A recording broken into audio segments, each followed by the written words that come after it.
अपने मंगेतर द्वारा धोखा दिए जाने के बाद 2 साल तक बेघर रहने वाली एक लड़की की किस्मत तब बदल गई जब एक युवा चाय के बागानों के मालिक 1 करोड़पति ने उससे शादी कर ली।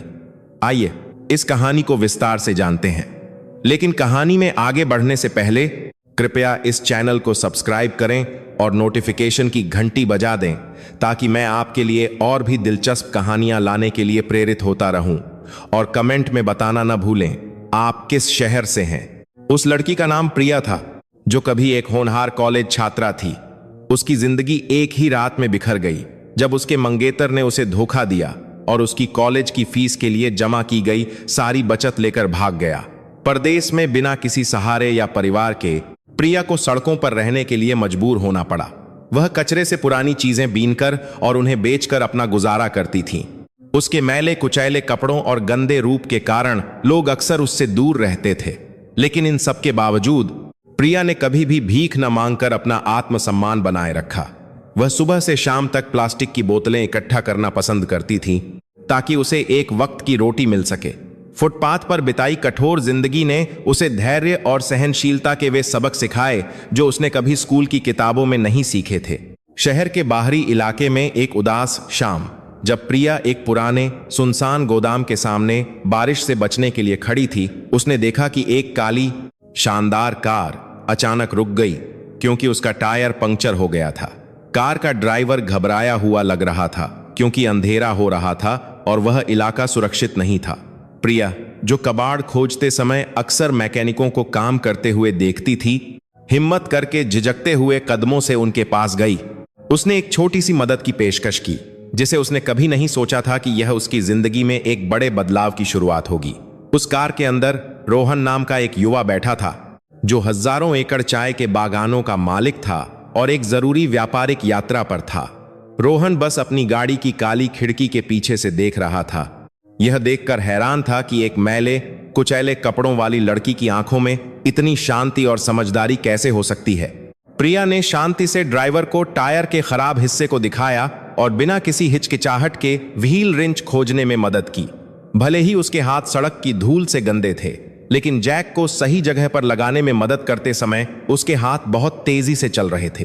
कार के अंदर रोहन, जो शुरू में सतर्क था, ने धीरे धीरे अपनी खिड़की का शीशा थोड़ा नीचे किया ताकि वह और स्पष्ट रूप से देख सके।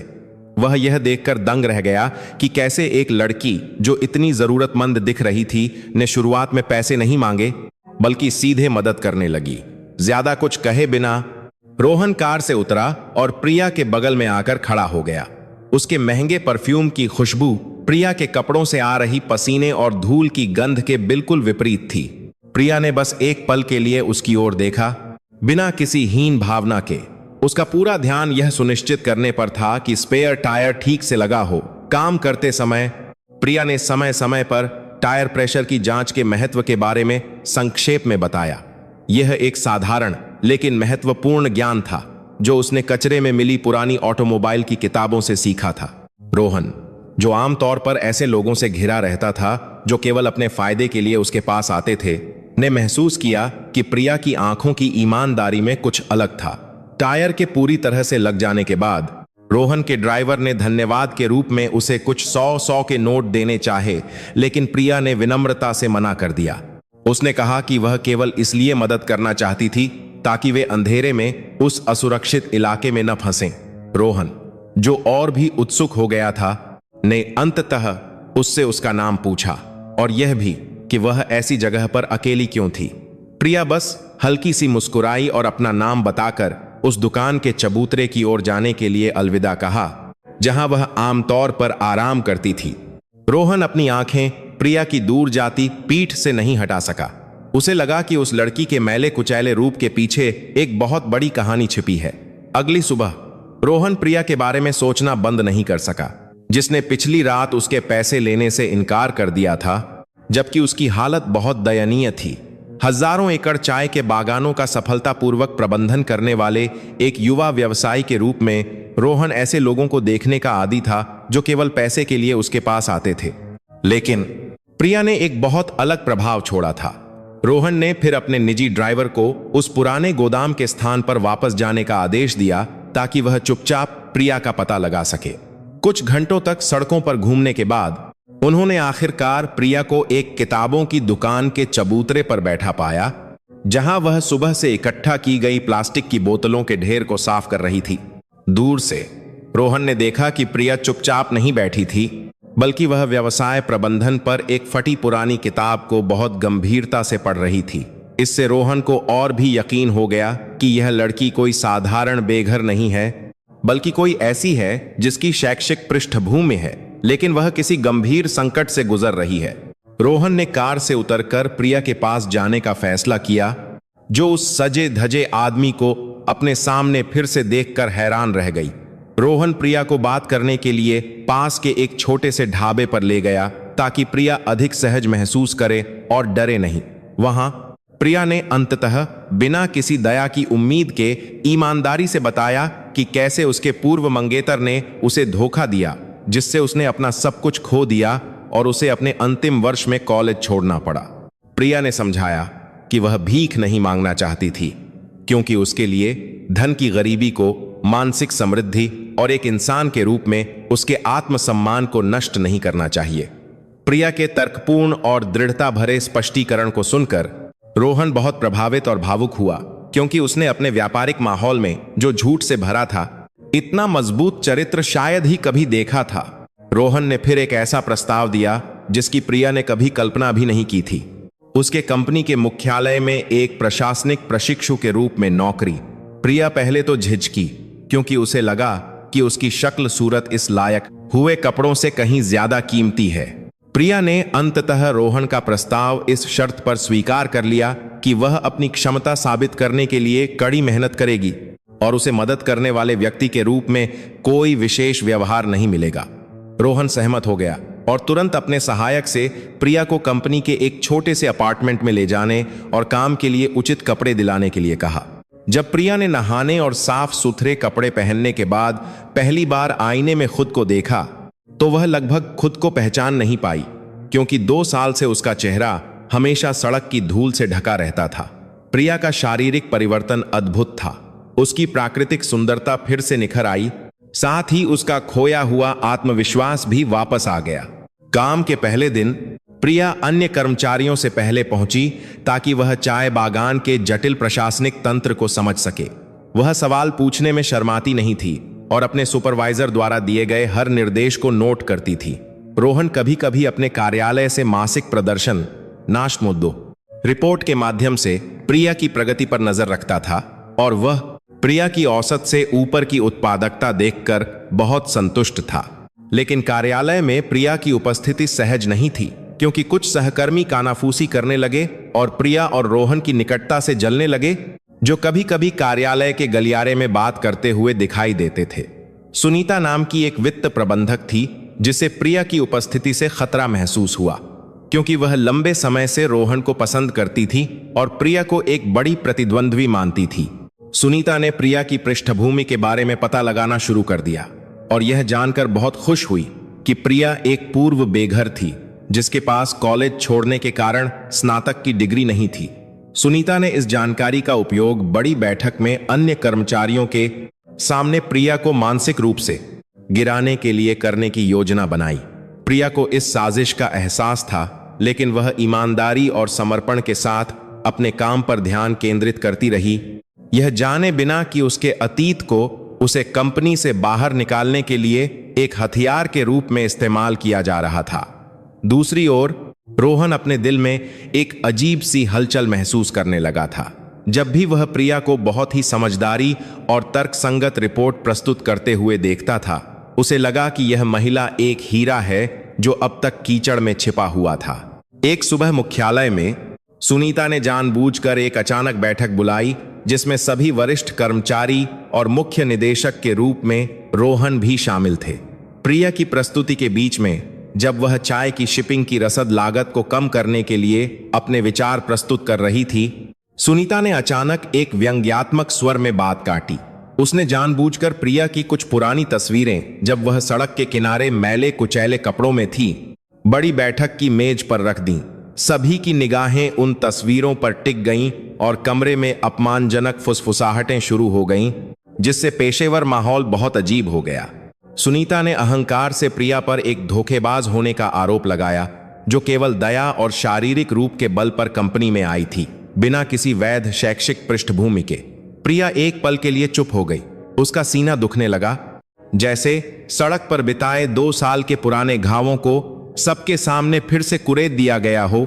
लेकिन रोने या भागने के बजाय प्रिया ने एक गहरी सांस ली और असाधारण शांति के साथ सुनीता की ओर देखा।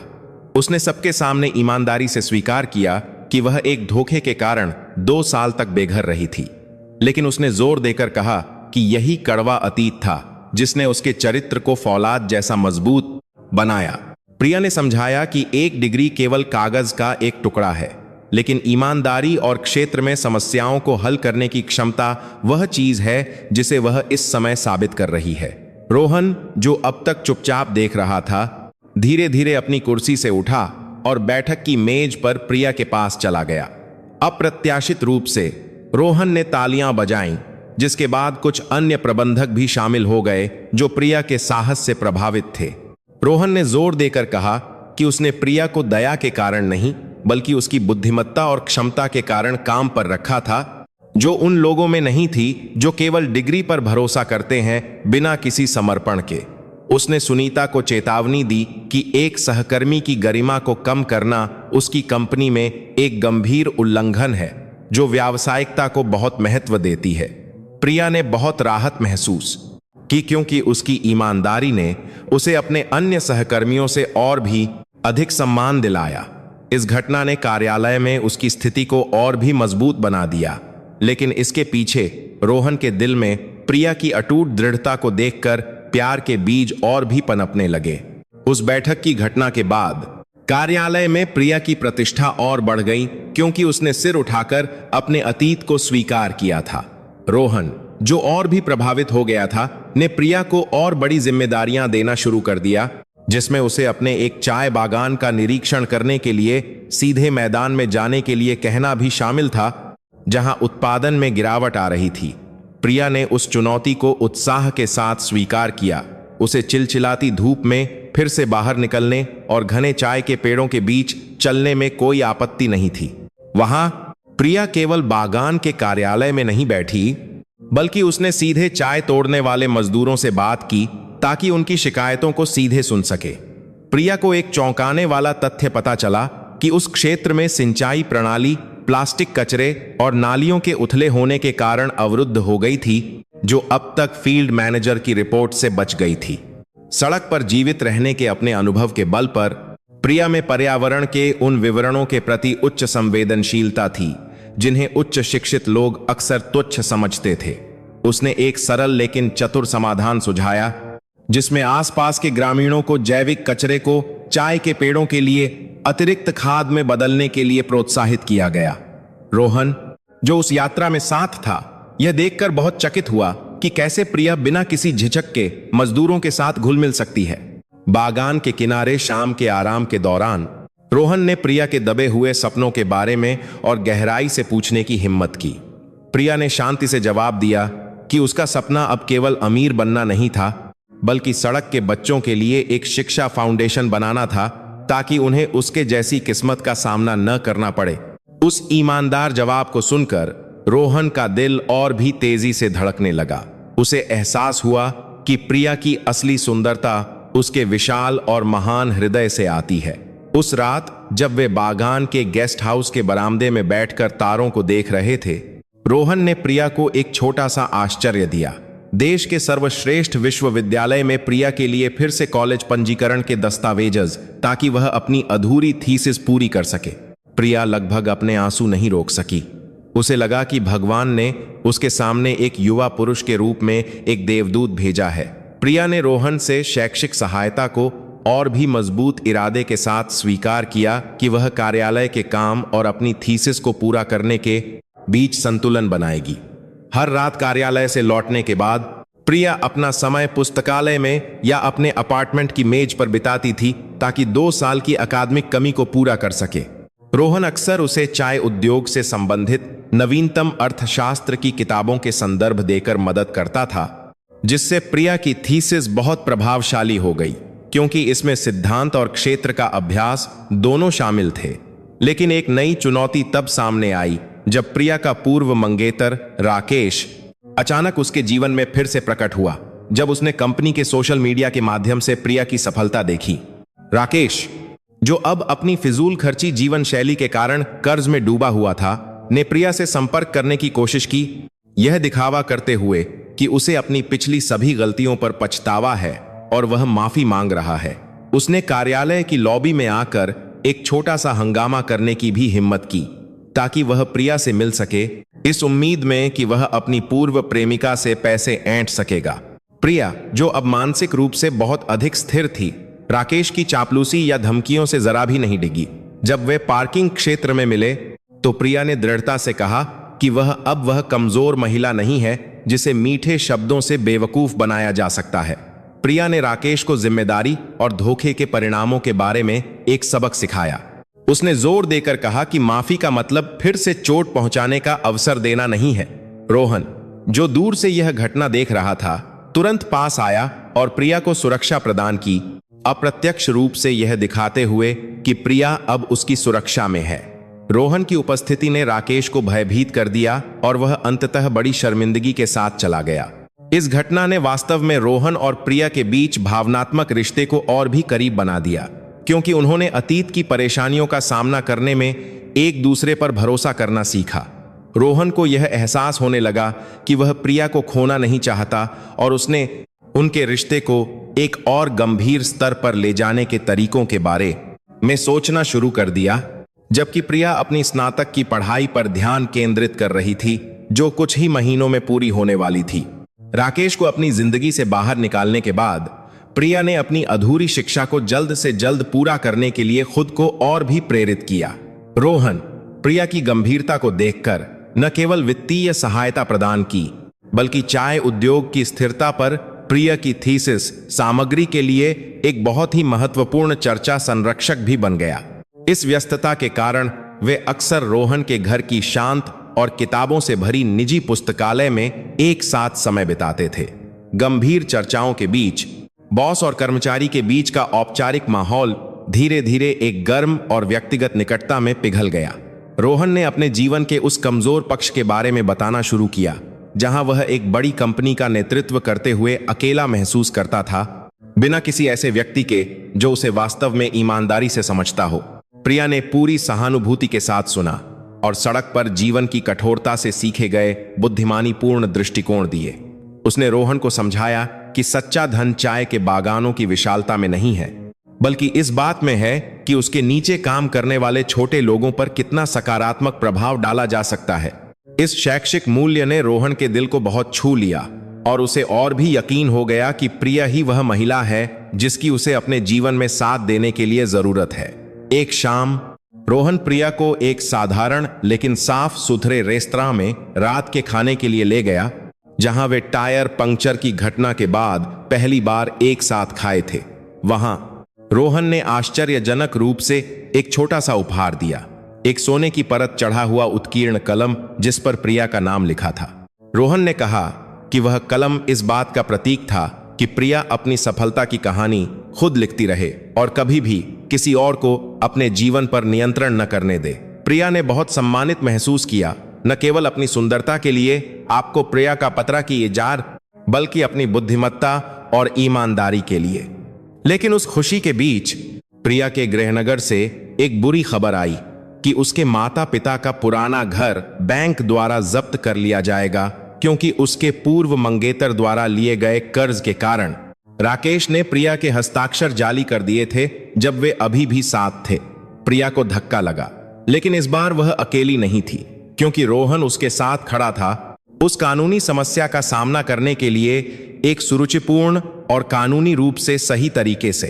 प्रिया ने अपने दुख को हावी नहीं होने दिया, क्योंकि वह जानती थी कि रोने से उसके माता पिता के घर से जुड़ी कानूनी समस्या हल नहीं होगी। रोहन ने तुरंत अपनी कंपनी की सर्वश्रेष्ठ कानूनी टीम को राकेश द्वारा इस्तेमाल किए गए जाली दस्तावेजों की जांच में प्रिया की मदद करने के लिए भेजा। जांच से मजबूत सबूत मिले कि राकेश ने उस समय पावर ऑफ अटॉर्नी जाली की थी जब प्रिया सड़कों पर रह रही थी और उसके पास सूचना तक पहुंच नहीं थी। जब कानूनी प्रक्रिया चल रही थी तब भी प्रिया ने कार्यालय में अपनी व्यावसायिकता दिखाई और एक आंतरिक ऑडिट परियोजना को पूरा किया, जिसने रसद विभाग में धन के रिसाव के कारण कंपनी को करोड़ों रुपए के नुकसान से बचाया। इस सफलता ने निदेशक मंडल को बहुत प्रभावित किया और प्रिया को उच्च प्रशंसा दी, जो अब केवल एक प्रशिक्षु नहीं थी बल्कि एक युवा परिचालन प्रबंधक के रूप में पदोन्नत हो गई थी। दूसरी ओर राकेश के खिलाफ कानूनी प्रक्रिया तेजी से चली, क्योंकि एकत्र किए गए धोखाधड़ी के सबूत बहुत सटीक थे। राकेश को अंततः गिरफ्तार कर लिया गया और प्रिया के घर का मालिकाना हक वापस करने और जेल में अपने कृत्यों के लिए जवाबदेह होने के लिए मजबूर किया गया। जब वह घर आधिकारिक तौर पर प्रिया के हाथों में वापस आ गया तो उसने रोहन को शहर के बाहरी इलाके में उस साधारण घर का दौरा करने के लिए आमंत्रित किया।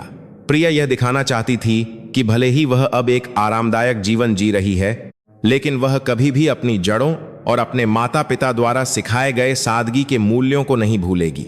उस हरे भरे घर के आंगन में रोहन ने प्रिया का एक और पक्ष देखा, जब उसने अपने पुराने पड़ोसियों को नमस्ते किया और आभार के रूप में राशन के पैकेट बांटे। रोहन ने महसूस किया कि प्रिया ने जीवन की सबसे कठिन परीक्षा पास कर ली थी और अपने दिल में प्यार खोए बिना एक विजेता के रूप नमस्वा में उभरी थी।